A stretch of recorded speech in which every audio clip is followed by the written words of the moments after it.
आदाब, आप देख रहे हैं आवाज़ द वॉइस और मैं हूं आपके साथ अमीना माजिद।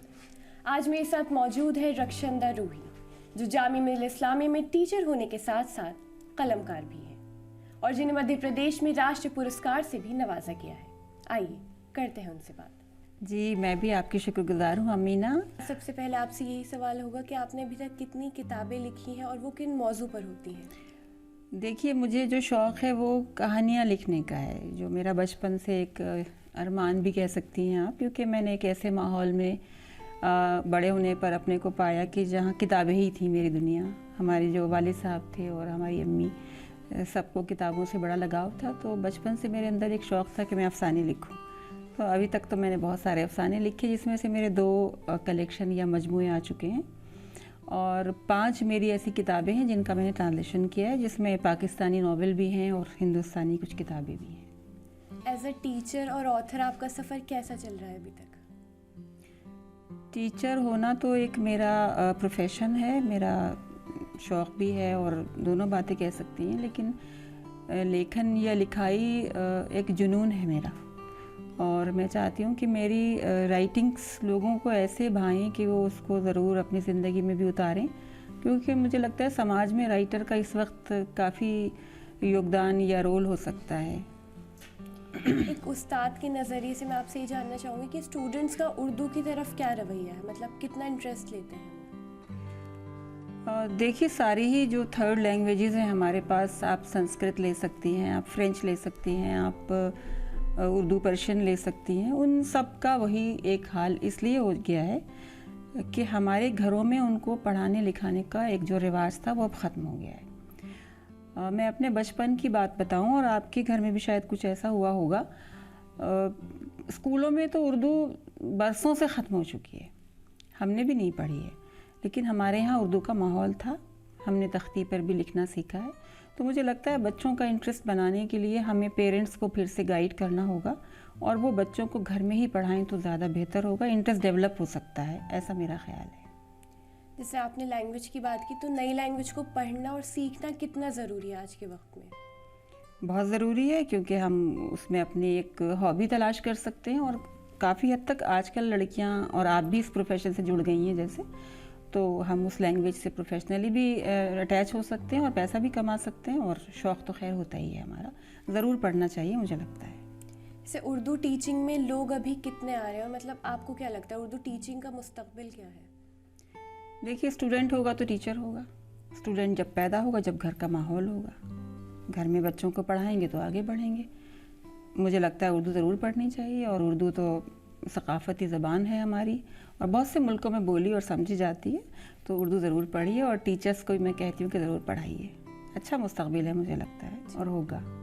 लैंग्वेजेस को स्कूल में हम बेहतर करने के लिए और क्या कर सकते हैं? हम लोग बहुत सारे वर्कशॉप कराते रहते हैं और उससे मुझे लगता है काफ़ी फ़ायदा होता है। हम स्पॉट जैसे पेंटिंग कराते हैं, उस तरह से हम टॉपिक दे के कुछ पैराग्राफ राइटिंग कराते हैं बच्चों से। अपने स्कूल्स में भी हमने किया है और आपने भी शायद कभी ऐसा किया होगा अपने बचपन में। तो ये एक्स्ट्रा करिकुलर एक्टिविटीज़ के सहारे हम उर्दू को आगे प्रमोट कर सकते हैं। टीचर्स का बहुत बड़ा रोल है इसमें। एक बच्चे को उसकी मदर टंग आना कितना ज़रूरी है? बहुत ज़रूरी है, नहीं तो माँ से बच्चा बात कैसे करेगा। यही नुकसान मैं समझती हूँ आजकल सोसाइटी को हुआ है कि पैदा होने के बाद जब वो बच्चा बोलना सीखता है तो मदर फादर या घर में जो भी बड़े होते हैं वो उससे इंग्लिश में बात करते हैं, तो उसकी जो टर्म्स होती है, टर्मिनोलॉजी कह लीजिए, या जो अल्फाज को समझने की एक हिस्सियत होती है वो कमज़ोर पड़ती है वहाँ पर। तो माँ बाप को मुझे लगता है चाहिए कि अपनी ज़बान में बच्चे से बात करें तो उसकी वो ज़बान स्ट्रॉन्ग हो जाएगी इस तरह से।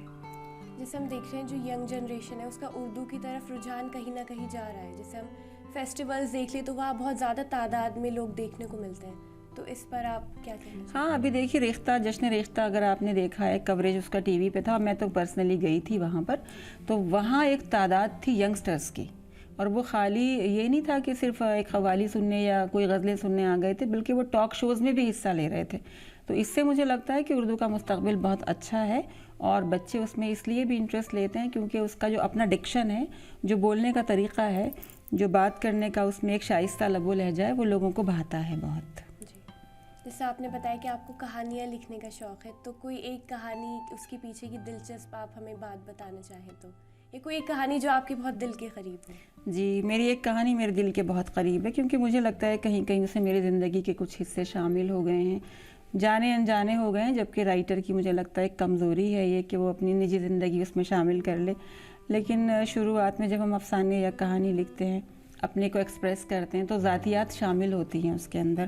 تو اس کہانی کا جو عنوان ہے وہ ہے مگر ایک شاخ نہال غم، اور اس میں ایک ایسی عورت کی کہانی ہے جو بہت نوجوانی میں اپنے فیملی سے الگ ہوتی ہے، بچوں کو بڑا کرتی ہے، پالتی ہے، اور پھر ایک چھوٹی سی محبت کے سہارے وہ زندگی میں بہت کچھ بنتی ہے. اور اس کے ساتھ ایک بہت اچھا یہ جڑا ہے ایک واقعہ کہ میں ایک بار اپنے ہوم ٹاؤن میں، جہاں کی میں رہنے والی ہوں، کسی کے گھر کی تلاش میں گئی، کوئی ملنے جلنے والے ہمارے ساتھ تھے. تو میں نے ایک دروازہ نوک کیا تو وہاں سے ایک لڑکی نکلی، عمر ہوگی کوئی 33-34 سال کے نزدیک. تو انہوں نے مجھ سے سوال کیا کہ آپ کون ہیں؟ میں نے بتایا کہ میرا نام رخشندہ ہے اور میں فلاں صاحب کی تلاش میں یہاں آئی ہوں. تو انہوں نے کہا اچھا وہ برف کے شہزادے والی، وہ آپ نے لکھی تھی کہانی؟ تو وہ میرے لیے بہت خوبصورت ایک لمحہ تھا، اور مجھے لگا کہ مجھے لوگ اس طرح بھی جانتے ہیں. آپ نے لکھنا کس عمر میں شروع کیا؟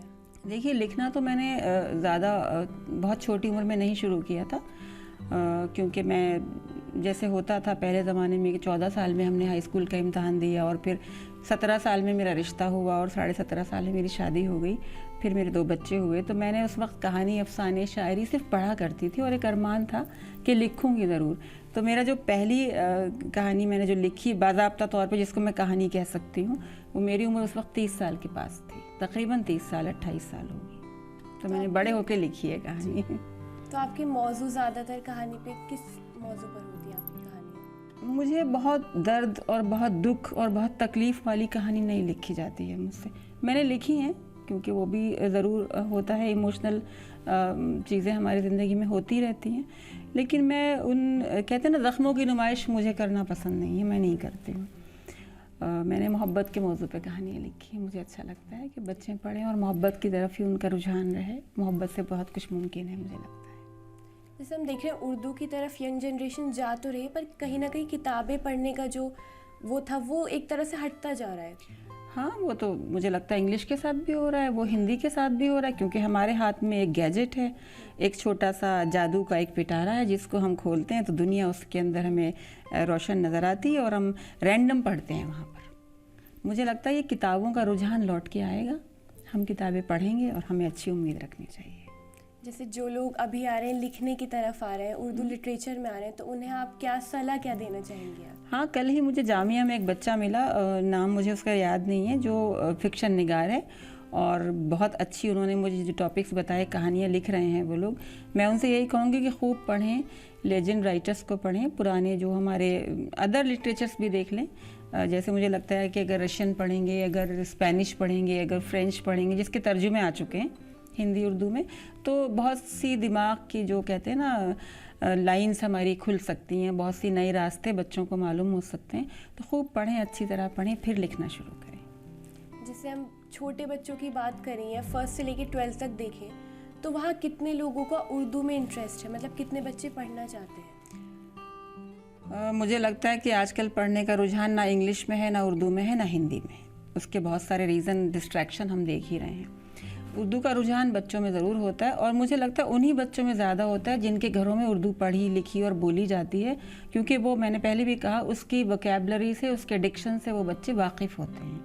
اور ایک بات اور ہے، جو ابھی میرا کچھ ایک ورکشاپ تھی نیشنل بک ٹرسٹ میں گئی، وہاں میں نے بچوں کی کتابوں پہ تھوڑا سا کام کیا، ترجمے کیے، تو وہ بڑی خوبصورت کتابیں ان کی یہاں پبلش ہوتی ہیں، شائع ہوتی ہیں. اگر ہم ان کتابوں سے بچوں کو پڑھانا شروع کرتے ہیں تو بچوں کو انٹرسٹ ضرور پیدا ہوتا ہے، کیونکہ وہ پکچر کے حساب سے ایک کہانی چلتی رہتی ہے اس میں. تو میرا کہنا ہے کہ وہ والی کتابیں اس طرح کی اگر ہم خرید کے بچوں کو دیں اور کلاس میں بھی پڑھائیں گے تو ان کا انٹرسٹ ضرور بن جائے گا اور وہ پڑھیں گے اردو. جیسے ہم دیکھ رہے ہیں آج کل لوگوں کی زبان تلفظ اتنا صاف نہیں ہے، مطلب وہ لفظوں کو صحیح سے بول نہیں پاتے، تو اس میں ٹیچرز کا کیا رول ہو سکتا ہے انہیں اور صاف کرنے میں لفظوں کو؟ ہاں، ہم بار بار ان کو ریپیٹڈ طور پر بتاتے رہتے ہیں کہ جیسے وہ خا نہیں بول پاتے، جیسے وہ شین نہیں بول پاتے، وہ غین نہیں بول پاتے، تو یہ گلا جو کھلتا ہے بچوں کا نا، یہ مجھے لگتا ہے بچپن میں ہی ہوتی ہے اس کی ساری परवरिश कह लीजिए, इसकी ट्रेनिंग कह लीजिए, माँ बाप ही उसको ठीक करते हैं। हमारे अम्मी पापा तो 12-13 साल तक हमारे ये तमाम डिक्शन को ठीक करते थे। टीचर का रोल ज़रूर होता है, लेकिन टीचर के पास जब बच्चा आता है तो वो पुख्ता होने लगता है तकरीबन, उसका जो लबो लहजा होता है। तो पहला तो स्कूल घर है मेरा ख्याल है, लेकिन उसके बाद भी टीचर का तो रोल है ही, हम उसके डिक्शन को ठीक करें वक्त आने पर भी, और टाइम टू टाइम जब क्लास में बोलता है तब भी, तो बहुत फ़र्क पड़ सकता है। टीचर तो टीचर है ना, उसको तो हर वक्त उसको ठीक करना होता है। अगर आपको हमारी वीडियो पसंद आई हो तो चैनल को सब्सक्राइब करना ना भूलें।